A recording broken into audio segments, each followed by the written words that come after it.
آپ دیکھ رہے ہیں مسائل کا حل چینل۔ السلام علیکم ورحمۃ اللہ وبرکاتہ۔ بھائی کا سوال ہے، غصے کی حالت میں شریعت کا کیا حکم ہے؟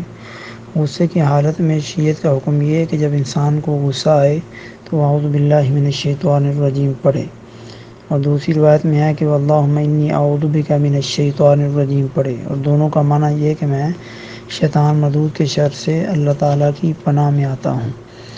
اور پیارے نبی صلی اللہ علیہ وسلم نے ارشاد فرمایا کہ جب تم میں سے کسی کو غصہ آئے تو وہ کھڑا ہو جائے اور یا بیٹھ جائے یا لیٹ جائے، تو اس طریقے سے غصہ دور ہو جائے گا۔ اور پیارے نبی صلی اللہ علیہ وسلم نے فرمایا کہ جب غصہ آئے تو انسان اٹھے وضو کرے، کیونکہ شیطان کو آگ سے پیدا کیا گیا ہے اور غصہ شیطان کی طرف سے ہوتا ہے، اور آگ کو پانی بجھا سکتا ہے۔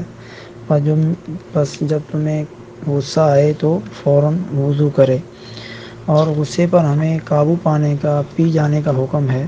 پیارے نبی صلی اللہ علیہ وسلم نے فرمایا کہ تم میں سے پہلوان وہ ہے جو غصے کی حالت میں اپنے آپ کو قابو میں رکھے۔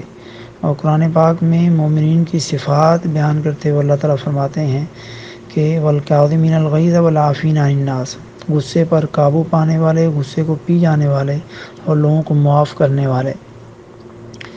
اور پیارے نبی صلی اللہ علیہ وسلم نے فرمایا کہ جو شخص غصہ پی جائے جبکہ اس پر عمل درآمد کی قدرت رکھتا ہو تو اللہ تعالیٰ قیامت کے دن اسے سب مخلوق کے سامنے لائے گا اور اسے اختیار دے گا کہ وہ جنت کی حور عین میں سے جسے چاہے اس کا انتخاب کرے۔ تو ہمیں چاہیے کہ ہم غصے کے وقت ان چیزوں کو اپنائیں، اور اللہ تعالیٰ ہمیں غصے کے وقت اپنا خیال کرنے کی اور احادیث کے مطابق اپنے غصے کو ختم کرنے کی اور یہ کام کرنے کی توفیق نصیب فرمائے۔